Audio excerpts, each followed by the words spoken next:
Hi, I'm Pauline. Hey, I'm Priscilla. I'm Pal. And I'm Tamiron, and welcome to the P3T podcast. Woo! Yes, sir. Here. Hey, okay.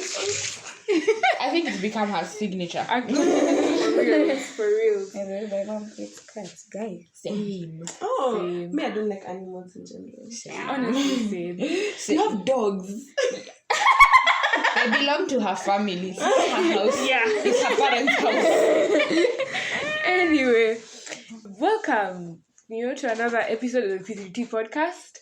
If you're new, subscribe. Follow.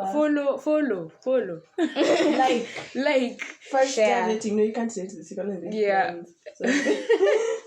And yeah, I think we'll leave a link on this episode for our Instagram. So just, the good thing about these things, you can pause. Oh, you don't even have to pause. As it goes on, you can just follow and go on with life. So our link for Instagram will be there. It will be there. Like, follow. Instagram everywhere. Anyway, our conversation today. This is part 2 of this conversation. We've talked for 30 minutes. No, I think it's probably been an hour. Anyway, we are going to be talking about fun in uni. This is a very interesting topic. When it was given to me, I didn't even know how to tackle it. I was so confused. But then, thankfully, we've come up with a wholesome way of tackling it. So, we shall begin. And our first question of the day is, how do you guys have fun in uni? Yeah, let me start there. How do you guys have fun in uni? Yes, Pal. So, my having fun in uni has evolved. It's before, so I don't live in Nairobi. Yeah, so where I live, there's nothing. We have pizza and chicken in Kimin and KFC. And KFC likuja tuka juicy, last year. But it's Nangoja KFC. But at least tuko na at cafe. Wow. Now, there's nothing to do. So if you want to do something, you have to go all the way to Garden City. You have to come out all the way to Garden City to do something. And Garden City is not even that fun of a mall. It's just movies. It isn't. Yeah. It's like old people mall. You just go there to watch movies. You go there to watch movies and eat that same KFC that you've left. Here we are. So, so there's, in my opinion, there's really nothing much to do. So, now what I've done, so the friends that I have are the friends from church, from where I live, because everybody else lives in Nairobi, yeah? So, what we usually do is, we just go buy food, either fries or, spaghetti or something. We go to somebody's house, we cook, we eat, we talk. That's usually the plan, yeah? And it's fun. They're fun to have conversation with. We play games sometimes. I'm the fun coordinator in the group. And that's a lot to say. But okay, anyway, so it's pretty fun. It's a fun time. It's a good time. We are like-minded people. So that's what I do for the most part. And I thought that was the best form of having fun until 2 weeks ago. So 2 weeks ago, I went out with some of my friends from high school. And then we went for bowling, and it was so much fun. And I was like, wow, there's other ways people can have fun. Nairobi has so much to offer. And I didn't think I would have fun, I could ever have fun with actual activities, But if you just go and you sit and you chill and you talk, that's fun. That's too much fun for me. But yeah, I discovered a new way of having fun. So now I want to discover more ways. Yeah, instead of just, but it's very simple with my church friends. We could do as much as just mnaenda spaghetti na nyanya na mnapika na mnakula. You get, so it's just, so I can have fun in a different variety of ways. But now I'm excited to explore different things with different people. Yeah, it was so long, sorry. For me, how I have fun, basically ni kujipenda tu. Kama kama nataka kuwatch movie, nitawatch movie. Kama nataka niende nje, nitaenda nje. I'll go take that walk. I'll go watch that movie I've been wanting to watch. If I want to treat myself, hopefully when I have money, I'll take myself out and eat something good. also hanging out with friends. I think that's mostly how I've been having fun in terms of interacting with others. I didn't know, actually, literally, the other day, I think last week, that's when we met up with a couple of my friends and we went for bowling also. We're in the same place. Yeah.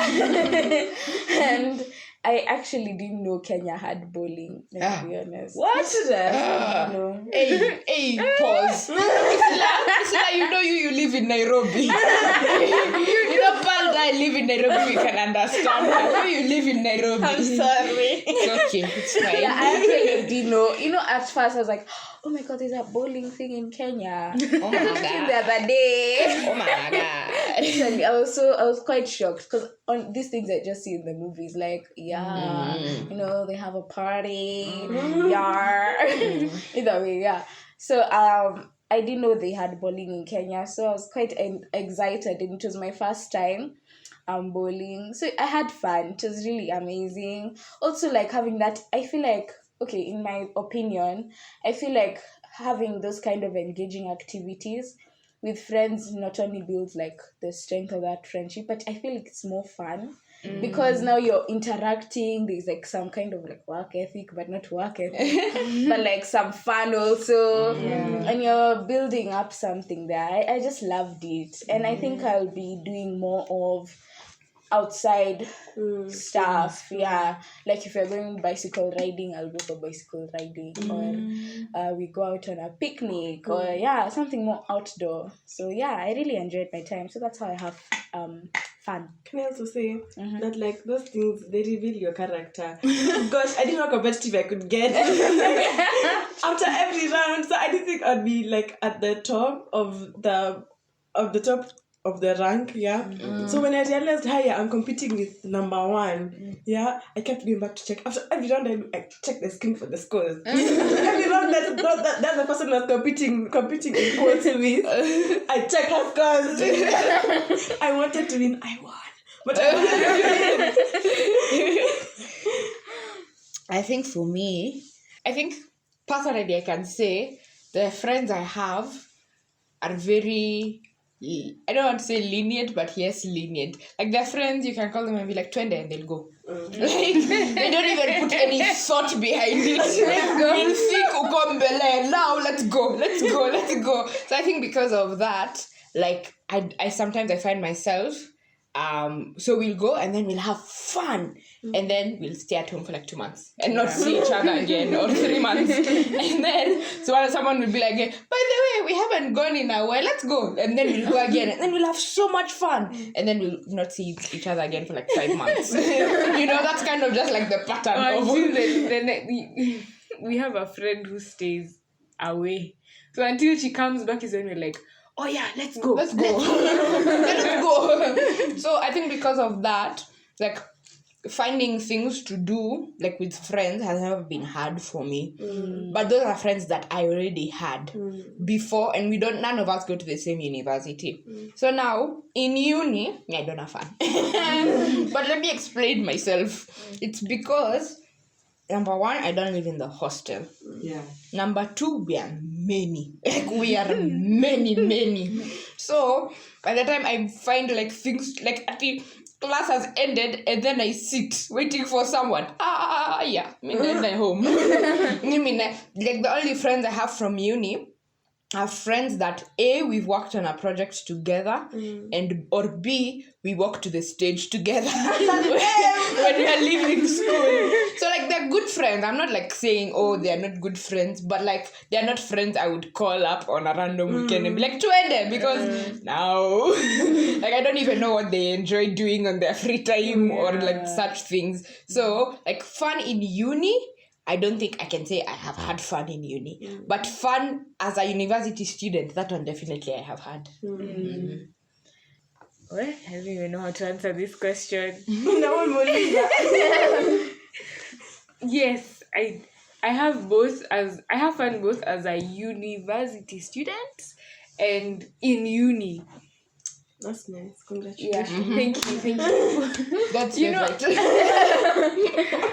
the reason I have fun in uni is because a lot of my friends, even from high school, went to the university I'm going to. So it's very easy to meet up. And let me tell you, a lot of the fun we have. And I stay in the hostels, so that also helps.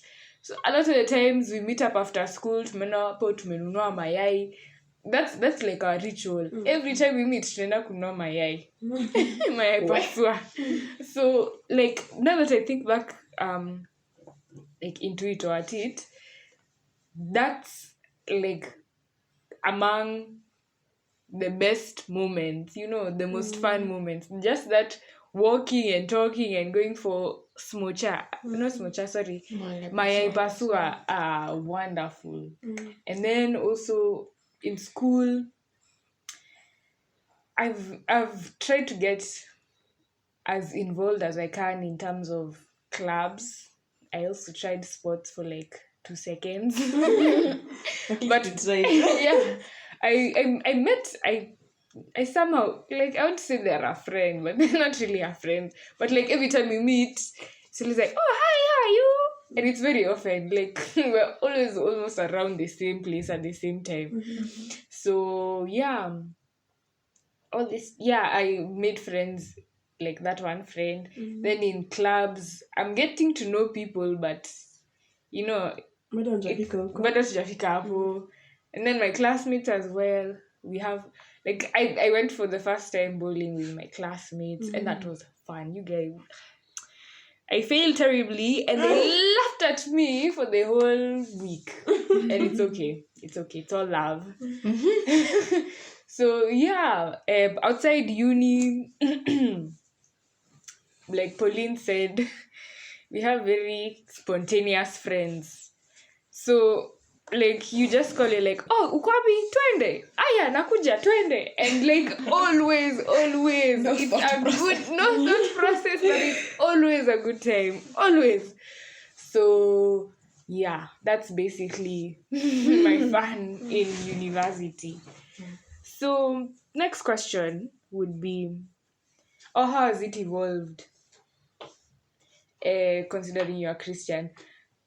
Pearl has answered that question, Yeah. so we'll skip over her. Priscilla. What do you mean? How was your fun evolved? Oh, okay. Especially now that you're taking your faith seriously. Yeah. Okay. With being a Christian, there are certain, like, okay, not restrictions, but like guidelines that are there in terms of like our faith. So we can't just go around doing certain things because we have a certain belief system.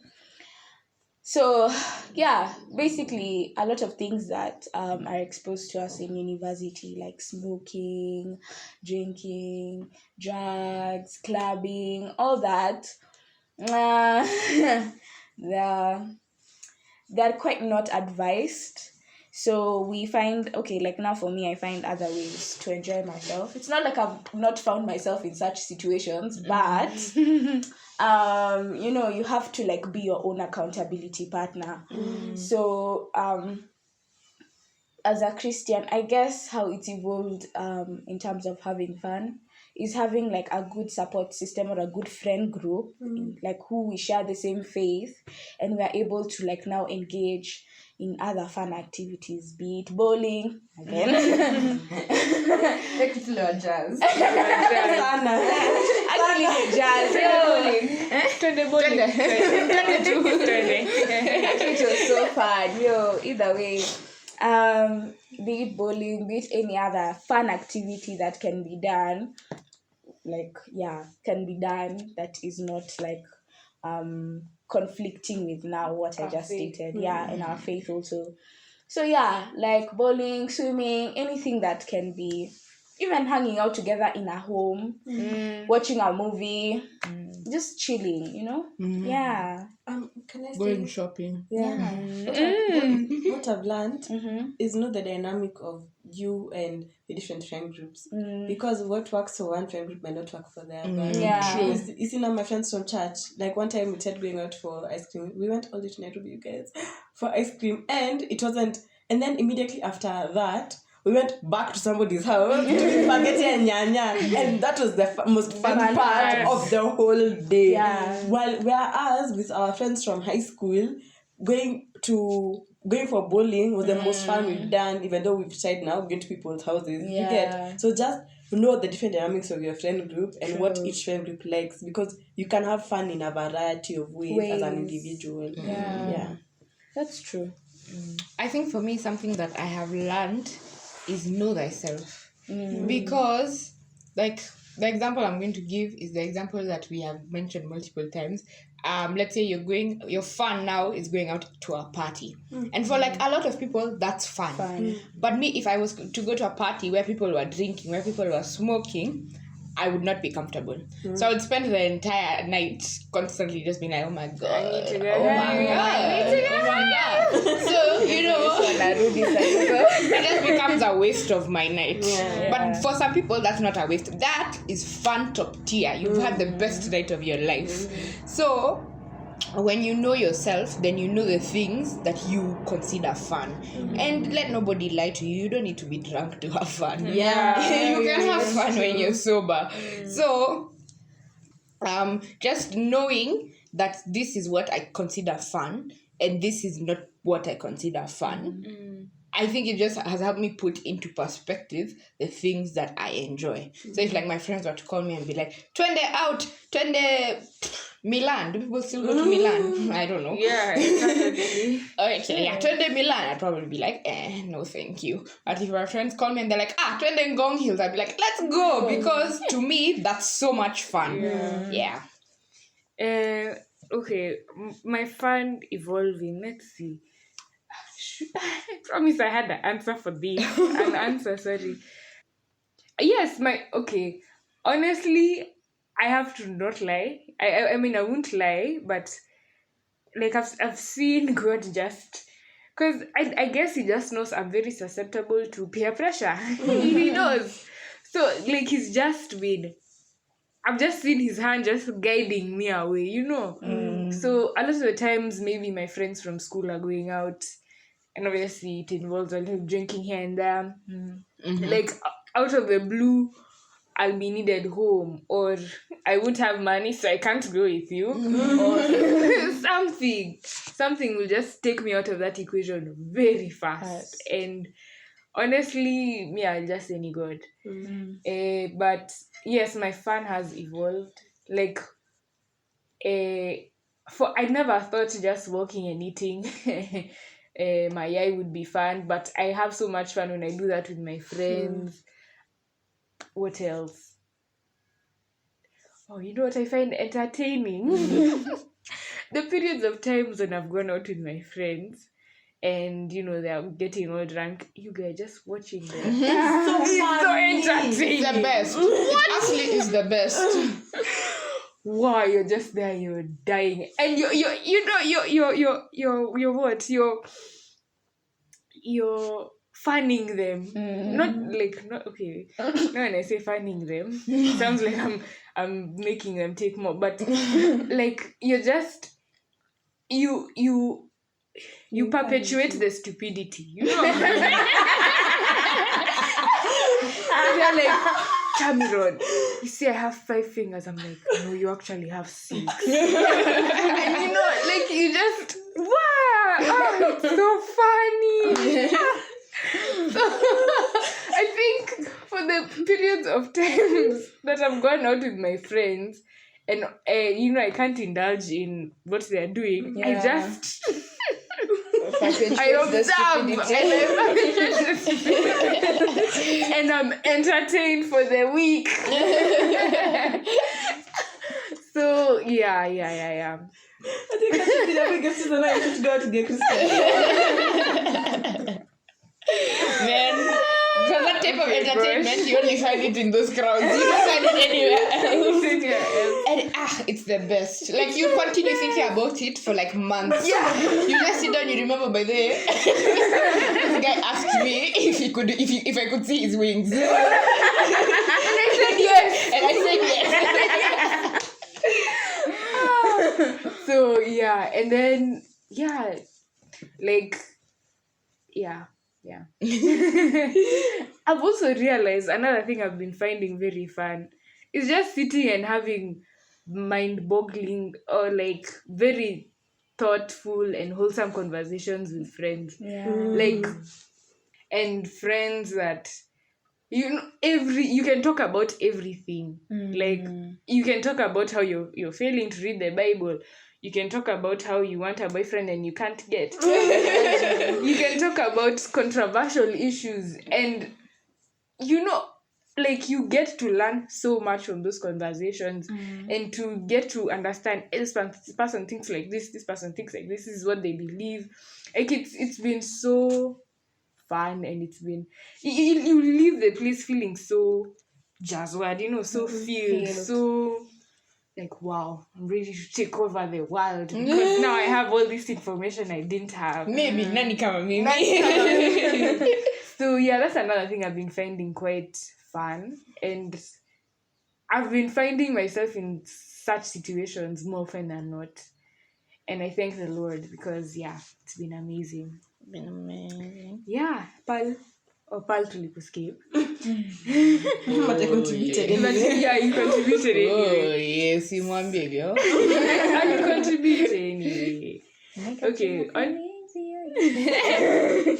on to the next questions. Getting out of your comfort zone.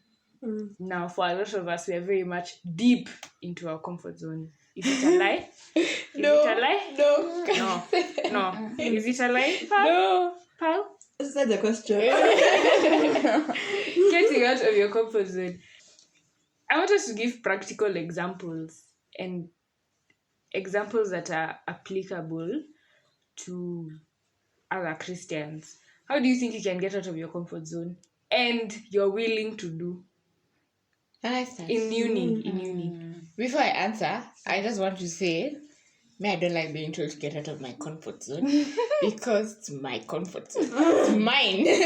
I'm comfortable. Why do you want me to be uncomfortable? But like, I understand why it's important, so it's okay. I will indulge you guys in this one time. But I think one thing that for me personally works in helping me get out of like my comfort zone is not looking. When I'm talking to people, I've learned to not look for because you have this type of friend you want in your head. Not look for that. Just meet people where they are. If someone know people for who they are. If someone doesn't share your faith or doesn't share your belief system, that doesn't mean you can't be friends. Sure, it limits the closeness of that friendship or how tight you can become, but you can still have very eye-opening conversations with this person. You can still have fun with this person, and it doesn't need to be you condemning them or them trying to quote unquote condemn you. So once I stopped looking for that in people and just learned to take people for who they are, then I found it's not that difficult to make friends. But also this is coming from an extrovert that likes talking to people. So that's the difference. Oh, okay. I have over this. I think this year the biggest lesson I've learned is to not say no that often. So I don't know, just to try new things.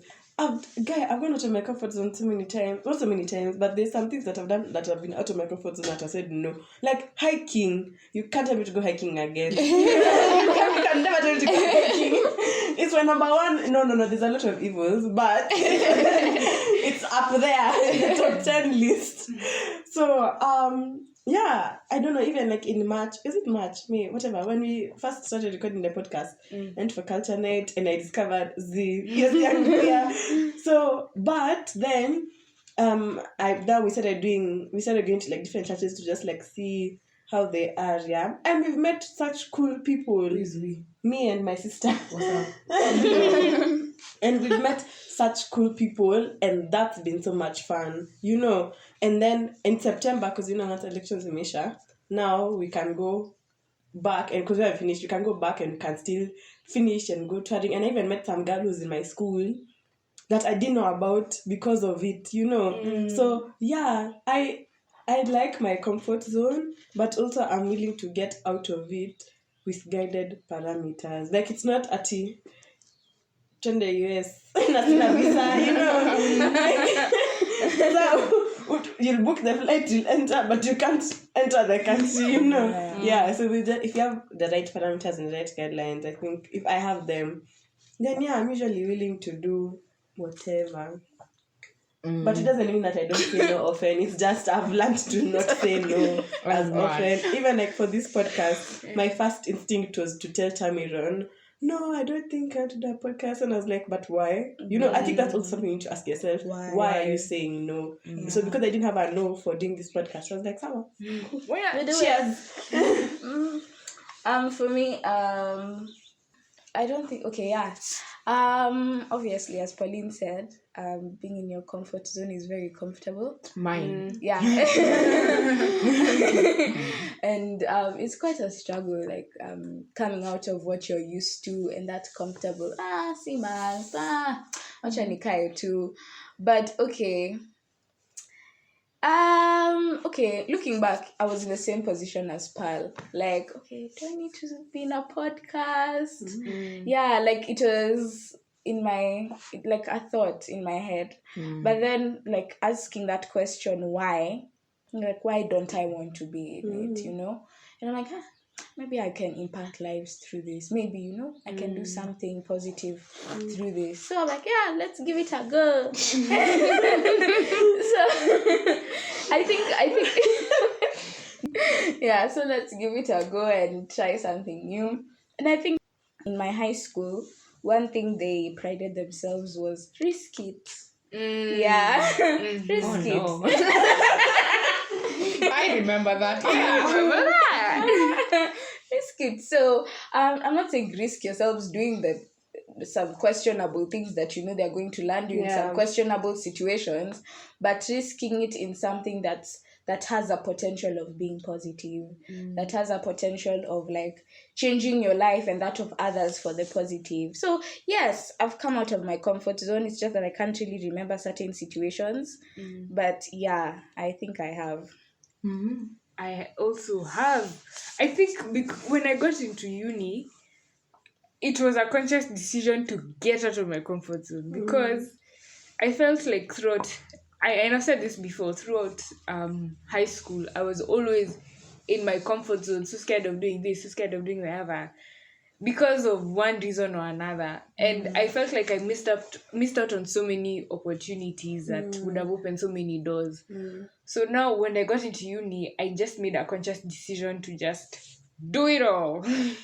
Okay, no. But like doing or taking as much risks as I can, because why not? You know. So it ties down to what Paul said about taking risks. No. So taking more risks and saying yes.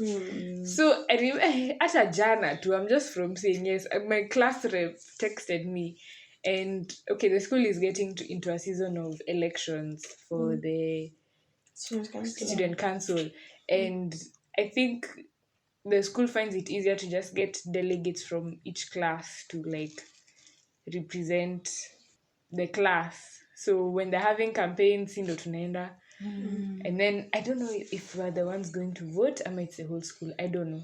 That I'm not sure. But I was asked to be a delegate, and I was like, yes, actually, why not? Yeah. And I've also, made conscious decisions to join clubs because I realized I didn't do much of clubs in high school, and I was like, okay, maybe this could be my time to join clubs. So I've tried joining clubs in uni as well. I have succeeded joining clubs in uni.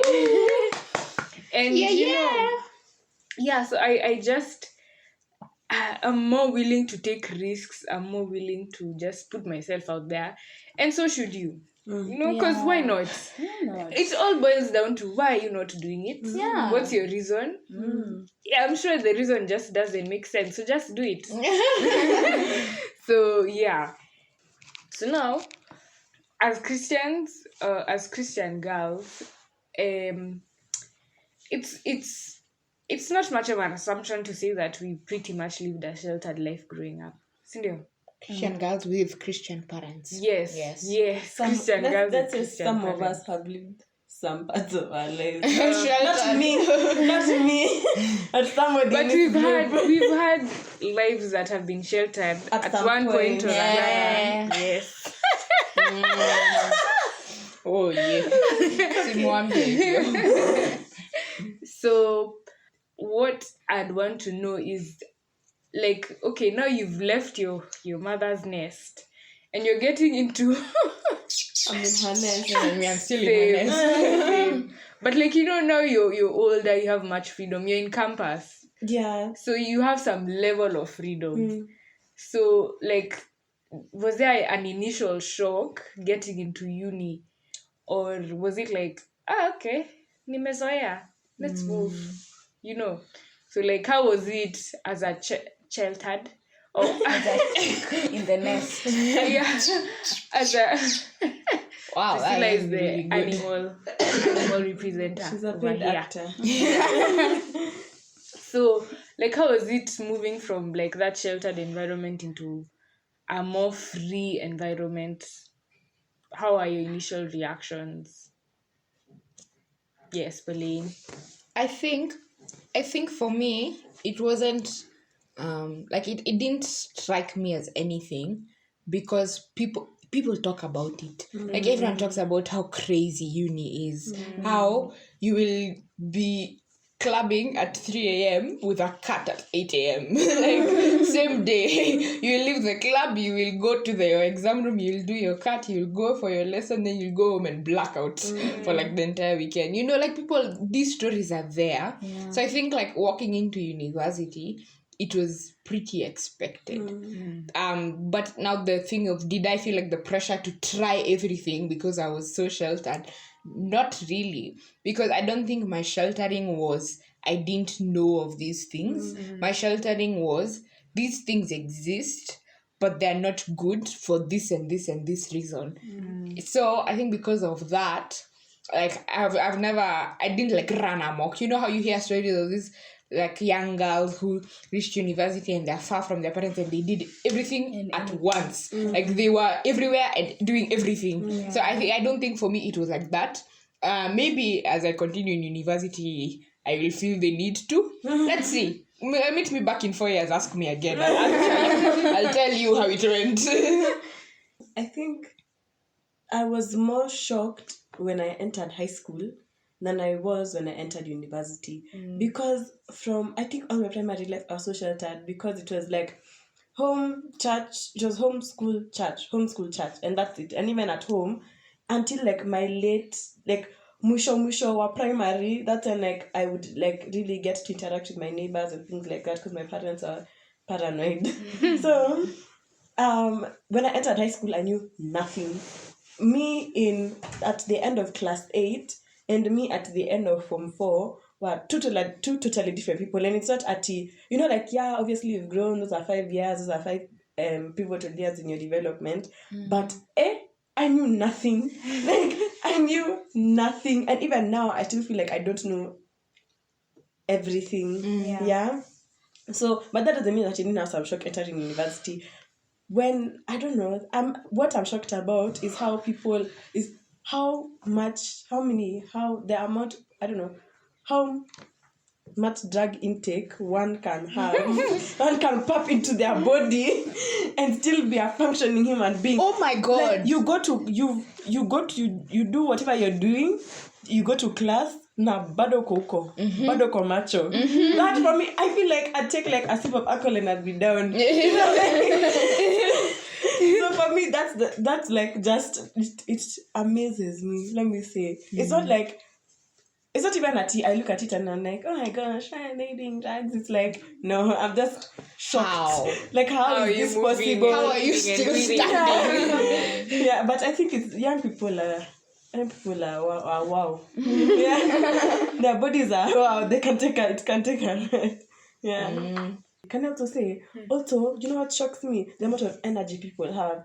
How, like me, by 1 a.m. yesterday we were still recording podcasts, and by 11:30 nilikuwa hapa nimebleki. 11:30, 10:30. Yeah, but 10:30 I was done. It was 11:30 to 11:30. Yeah. So by 11:30 I was done. But on a regular day, by like 1 a.m., me, I'm gone. Like, don't talk to me, don't look at me, I'm asleep somewhere. Yeah. It amazes me how people can go till like 6 a.m. You know, just like you're partying, you're having a good time. But Mimi, 1 a.m. Bye-bye. Mi nimefunga kazi. Mi nimeenda. Yeah. For me, what is the question again? Initial shock getting into uni. Okay. I'm not yet there. I've been doing online, but either way, about shock with interacting with other university students. I feel like, yes, I have gotten a little bit shocked, really, but not so shocked in some way. I kind of expected it. Also, I wasn't, okay, as Pal has been reiterating. Sorry. I was quite, okay, in the beginning I was quite sheltered, but as time progressed, like in high school, my mom and I formed a kind of sisterhood, I must say. Like, it's not like she's really, okay, she's protective, but she gives me some space in a way to, like, if I have certain things I need to do or want to do, she doesn't like pester me in terms of like hawking and like just being there. Yeah. So I think having that kind of relationship with my mom has been okay and has been a propeller to me not being so shocked with what goes on in uni, because she also tells me okay, my mom and I are so open to each other, so like she even tells me like kind of things she used to do in uni. Same. In college, and it was quite interesting getting to know that kind of side of my mom that a lot of parents would shy away from telling their kids. But it's not like you jumped over teenagehood and became a mom, you know.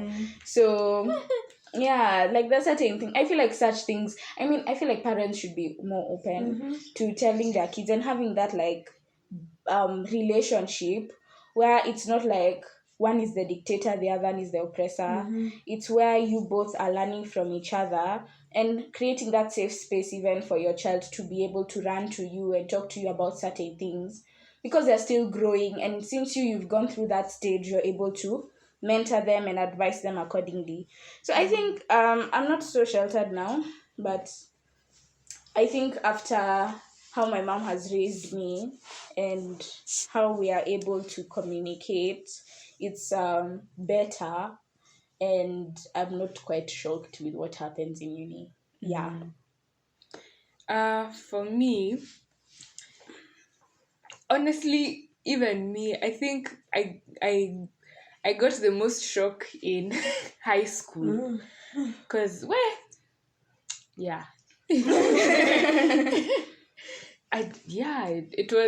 it was shocking, but then also because I had been told these things would happen in uni. Exactly. Yeah. So seeing them in high school, I was like, okay, I had been told about it, but it's still shocking because you're in high school. What? But then, I had seen it in high school-ish. So getting into uni, it wasn't much of a shock. But then story time, guys. So, in high school, taking of drugs was illegal because you were underage. So most people would buy drugs like chini ya maji, like nani ameenda kushukulia akona ID or something, just to get drugs. So now in uni, I remember my first initial shock. I was like, oh my goodness, okay, I can get alcohol by myself. Yeah. It was when I walked into my sorry. So I remember we were seated with my friends and they were like, I need a drink. And I was like, wait, what? Oh my goodness, yeah, you can get a drink. So I think a part of me was like, oh, so utapata aje? But then I remembered, atapata mwenyewe. She'll just go and ask for it and she'll be given. So I think that hadn't hit me yet. Yeah. And I even had an idea and I was like, God, I can get alcohol by myself. What? So yeah, I think that for me was the initial shock. Pauline, continue. I have a story. One time, me and my sister were going to hunt for venues for something for some of our friends. So yeah, so we went to some restaurant place. I don't know, sticker. It's so we went and we talked to like the manager of this car restaurant or whatever, this hotel/restaurant, and then he gave us the menu, and then he was like, yeah, so we have these menu options, these food options, our prices, and then if you go over to the drink section, we have this and that, and I was like, hiya, I'm not 10 anymore. Like, I'm not a teenager anymore. Like, I have an ID. I'm an ID holder, and I can take a bucket of whatever and go with it. Yeah, so that was shocking That for was me. shocking, Yeah. It reminds me of... It's okay, just go. No, sister. Okay, so mine was I was shopping with a couple of friends, and like we were just buying like snacks and stuff, and then one of them was like, oh, let me go get the drinks, and he was like, Pauline, you want to come with me? So I was like, Allah. Because when you enter, how in a supermarket the drinks are usually in that room. Even when you're young, like you can't just enter. Yeah. So like me, I walked over, and then I was expecting to just be told to stand outside. And he was like, so you have an ID? And I was like, yeah. And I was like, can we go?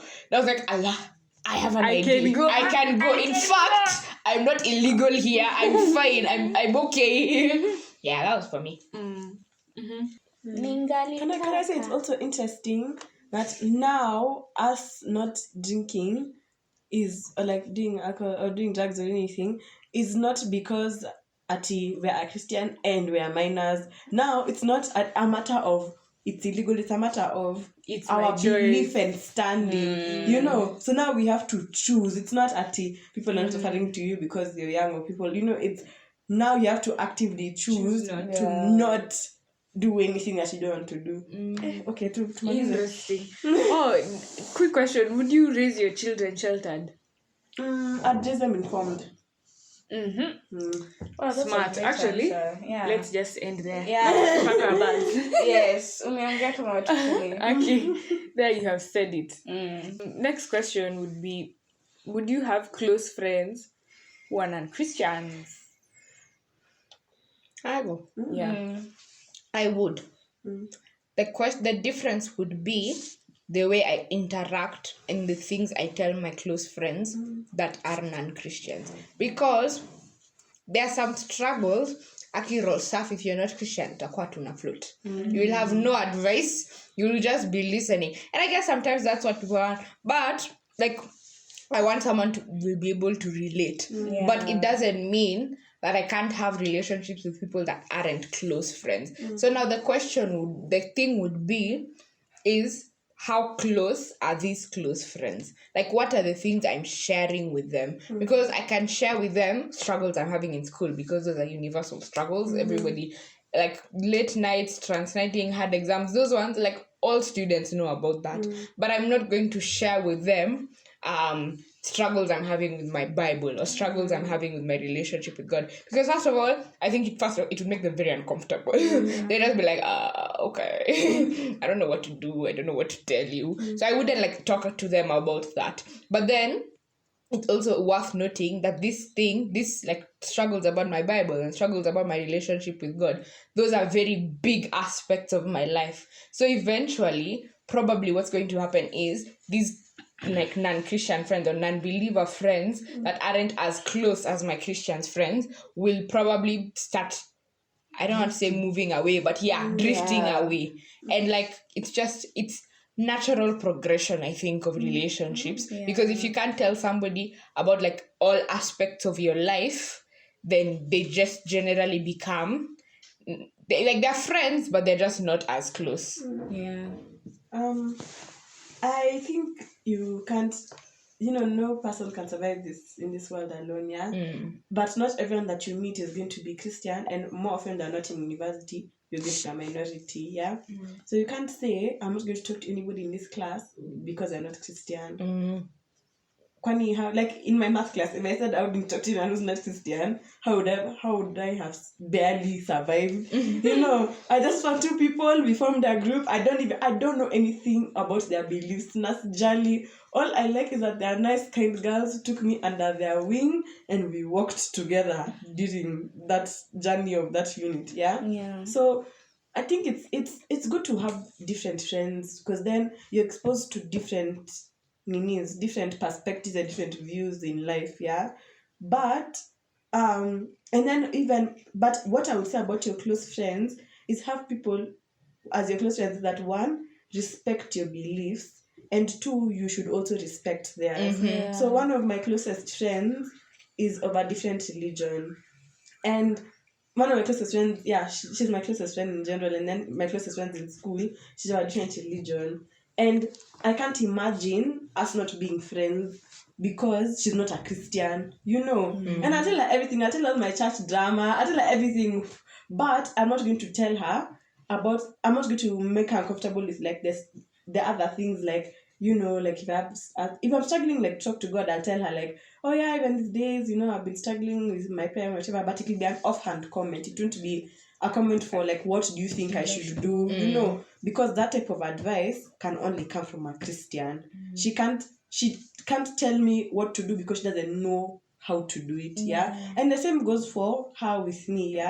Like she was, what was she doing? Like during Ramadan, she was telling me her struggles, like having to wake up early, not waking up in time to eat breakfast, having to go the whole day without food, being on her period, things like that. And she could tell me as offhand comments, but I wasn't able to contribute anything back. But the point is that we respect each other, because at the end of the day, there's a lot of things that we have in common. Like we're both like nice, we're both religious, we both believe in certain ways in life, like we should do this and not that and things like that.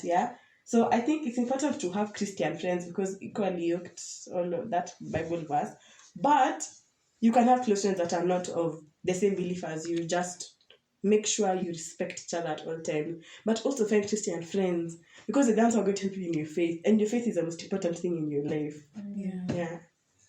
Okay, they've both spoken on my behalf. I would say everything that they've said. I guess it's not wrong having close friends that are not of the same faith. They say it's not wrong. It's not wrong. Because I feel like in a way you both learn from each other in some way or another, and I feel like what really matters more is like whether you share. Okay, beliefs is not the same as faith, but you share the same beliefs and the same how do I explain? Like more so the same beliefs, and that your personalities are not so conflicting, and you can easily like integrate and learn from each other respectfully. But also, as Paul said, in terms of getting to have Christian friends wouldn't also be a bad idea. I think it should also be encouraged, because you need to have someone who you can relate to in terms of your spiritual walk with God. And I feel like it's like a mix. But tu na respect, kuna ka respect hapo. For me, yes, definitely, because you have to relate with people, and they won't always be Christian. So you definitely might come across friends who are non-Christian. I don't know necessarily that they'd go the extent of being friends, because like I said during our first episode, being your best friend, like by the time I'm calling you a friend, I'm basically sharing everything that is my life to you. So I don't know that they'd become friends. They'd just be acquaintances, like close acquaintances. Or casual. Yes, or casual friends. So yes, definitely. I feel like it's, to be honest, a necessity. But I like to keep people like friends around that I can share everything from how nilishindwa kusoma Bible jana to how Miss Elewangi Paul to how like Paul. every Paul. That's like the biggest theme of this podcast. Akona mauchungu, man. Sana. So like I want to be able to tell you everything. So yeah. Yeah. I would, but I not that they necessarily be friends or close friends even. Lastly, we're coming to the end of things. Anyway, I just thought that it should be said that there are times we go off the trail as, Christians or people of the faith. And a lot of the times we stay in our guilt for so long. And honestly, staying in your guilt doesn't help you get forgiven. Doesn't help you go back to the proper trail. So I think what I'd say is when you find yourself in a fun that or indulging in some fun that you probably shouldn't, usikae hapo. The likelihood of you being so guilty doing it is very high because you're not supposed to do it. Yeah. So don't stay in that guilt. Be quick to repent and stay on track. Stay in the way of the Lord because that is the way to go. Amen. So yeah, I think that's it. Anyone has anything to say? No. You say. Nothing. Okay, so this is the end of the podcast. Thank you so much for getting to this point. We love you, we appreciate you, and we're very grateful. Be sure to follow us on Instagram. The link will be on our description. This ako tu chini. Ako tu as we're telling you what this episode is about. There's a link and it will take you to our Instagram. And follow us. We put so much work into our content, put so much work into everything that you see. So, support us, show us some love, and the only way we can equate that love is, with the likes. So, do it. And then, when you feel like you want to contribute to anything, the good thing about podcast platforms is that we can go on, you can leave Spotify and go to Instagram and say, hey, by the way, Tamiron amesema kitu hapo, and I loved it. It is so right, even me, it's okay, you can do that. So comment, send us DMs, what's that thing? Send us an email at p3tpodcastke@gmail.com. Do it all. And yeah, I think we're done. This is the end. And so we all say Bye.